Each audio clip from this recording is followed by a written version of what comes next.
नमस्ते विद्यार्थी मित्रों, भूलका सागर विद्या भवन में आपका स्वागत है। मैं एकता कुकड़िया और मेरा विषय है हिंदी। और आज हम सीखेंगे कक्षा छठी का इकाई 2, एक जगत एक लोक। चलिए काव्य देखते हैं। एक जगत एक लोक, सबका है एक मान। एक जगत, जगत यानी दुनिया, संसार, लोक यानी मानव लोक, मान यानी आदर सम्मान। एक जगत एक लोक, सबका है एक मान।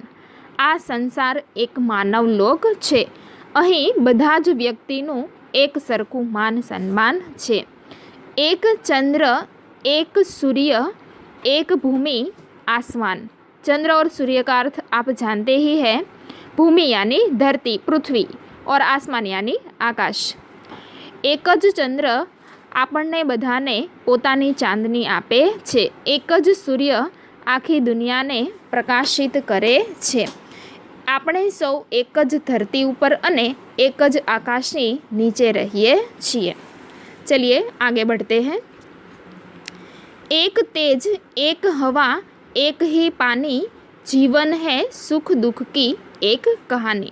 આપણને મળતી હવા, પાણી અને પ્રકાશ આ સૌ એક સમાન છે અને આપણું જીવન એક સુખ દુઃખની વાર્તા સમાન છે। आगे देखते हैं। एक देह एक रक्त एक अस्थि एक प्राण। देह यानी तन, शरीर अथवा काया। रक्त यानी खून, लहू। अस्थि यानी हड्डियाँ, प्राण यानी जान। एक देह एक रक्त, આપણા સૌના શરીરની રચના એક સરખી છે। એક રક્ત, આપણા શરીરમાં વહેતું લોહી પણ એક સરખા રંગનું છે। એક અસ્થિ, આપણા શરીરની બનાવટ પણ એક સમાન હાડકાથી થયેલી છે। એક પ્રાણ, અને આપણા સૌના પ્રાણ પણ એક સમાન છે। એક જગત એક લોક, આ સંસાર, આ દુનિયા એક માનવ લોક છે। आगे देखते हैं। हर्ष भरे गाए हम राग सुहाने। राग यानी स्वर, तालयुक्त लय। सुहाने यानी सुंदर। समता और ममता के गीत तराने। तराने यानी गीत। समता यानी समानता, ममता यानी प्रेम। घर घर में गूंज रहा निश दिन यह मधुर गान। निश दिन यानी निश यानी रात, दिन यानी दिवस। निश दिन, दिन रात। एक जगत एक लोक। हर्ष भरे गाए हम राग सुहाने। આપણે સૌ આનંદિત થઈ અને તાલયુક્ત રાગ ગાઈએ। સમતા और મમતા કે ગીત તરાને, આપણે સૌ સમાનતા અને પ્રેમ ભરેલા, પરસ્પર સમાનતા અને પ્રેમ ભરેલા ગીતો ગાઈએ। घर घर में गूंज रहा निश दिन यह मधुर गान। प्रत्येक व्यक्तिना घરમાં આજે એક જ ગીત ગુંજી રહ્યું છે। એક જગત એક લોક, જે એક જગત એક લોકનું છે। આપણે સૌ એક જ જગતના નિવાસી છીએ। चलिए आगे देखते हैं। राष्ट्रों में ऐक्य यही कर्म हमारा। ऐक्य यानी एकता, कर्म यानी काम। प्रगति न्याय मानवता धर्म हमारा। प्रगति यानी उन्नति अथवा विकास। न्याय मानवता यही धर्म हमारा। हिल मिल के लहराए विश्व शांति का निशान। हिल मिल के, हिल मिल यानी मिलजुल कर, निशान यानी चिन्ह। एक जगत एक लोक। राष्ट्र में ऐक्य यही कर्म हमारा। प्रगति न्याय मानवता यही धर्म हमारा। संसारमा बधाना देशमां एकतानो भाव लाववो ए ज आपणा सौनुं मोटुं कर्तव्य होवुं जोईए। प्रगति न्याय मानवता धर्म हमारा। सौनी प्रगति थाय, सौने न्याय मळे अने मानवतानी रक्षा थाय ए ज आपणो सौथी मोटो धर्म होवो जोईए। हिल मिल के लहराए विश्व शांति का निशान। આપણે સૌએ હળી મળીને વિશ્વ શાંતિના આ ઝંડાને લહેરાવીએ. એક જગત એક લોક, આ સંસાર એક માનવ લોક છે અને આ રીતે આપણે એકતા બનાવી રાખીએ. देखा विद्यार्थी मित्रों, अब हमने काव्य देखा. अब देखते हैं अभ्यास के कुछ प्रश्न. अभ्यास का पहला प्रश्न देखते हैं. एक जगत एक लोक ऐसा कवि ने क्यों कहा है? उसका उत्तर देखते हैं. यह संसार एक मानव लोक है. एक ही चंद्रमा सारे संसार में अपनी चांदनी फैलाता है. एक ही सूर्य सारे संसार को प्रकाशित करता है. दुनिया में सभी एक ही धरती पर और एक ही आकाश के नीचे रहते हैं. इस प्रकार प्रकृति के तत्व हम सबके लिए है. इसलिए कवि ने एक जगत एक लोक ऐसा कहा है. दूसरा प्रश्न देखते हैं. एक रक्त का अर्थ समझाइए. उसका उत्तर देखते हैं.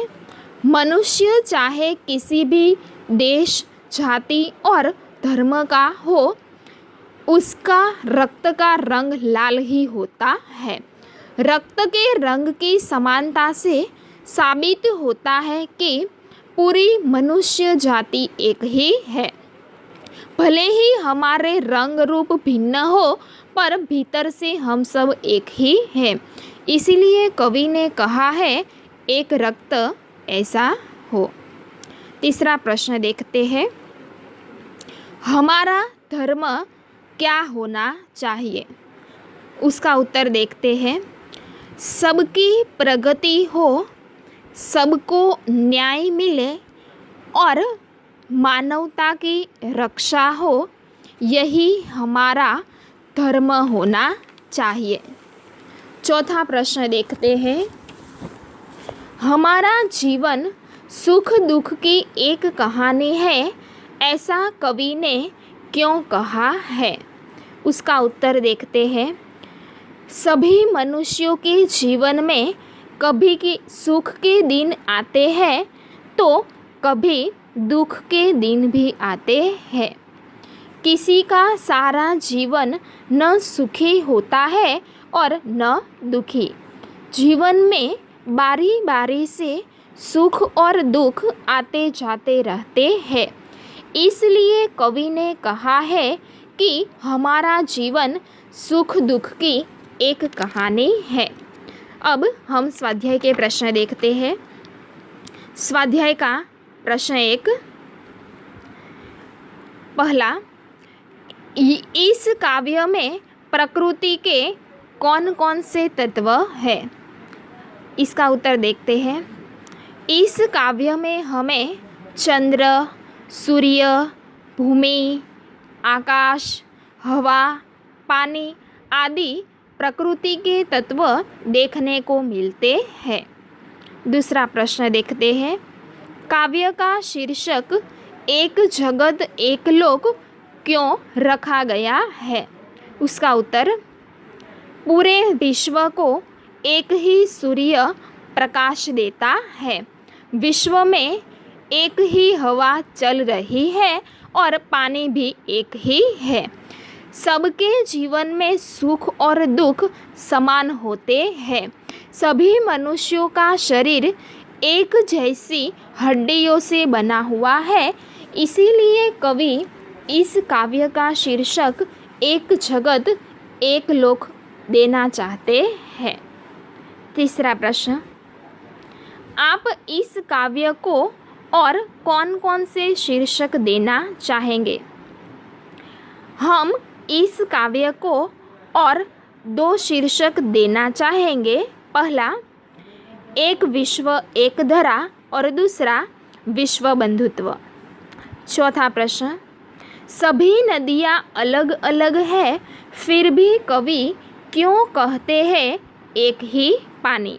उसका उत्तर देखते हैं. सभी नदियों के पानी की वैज्ञानिक संरचना एक जैसी है। सभी नदियों के पानी का मनुष्यों के लिए एक जैसा उपयोग है, इसीलिए कवि अलग अलग नदियों के पानी को एक ही पानी कहते हैं। विद्यार्थी मित्रों, आपको अपने हिंदी की कॉपी में काव्य एक बार लिखकर उसके नीचे शब्दार्थ और शब्दार्थ के नीचे अभ्यास का प्रश्न 1 और स्वाध्याय का प्रश्न 1 अपनी कॉपी में लिख कर आना है।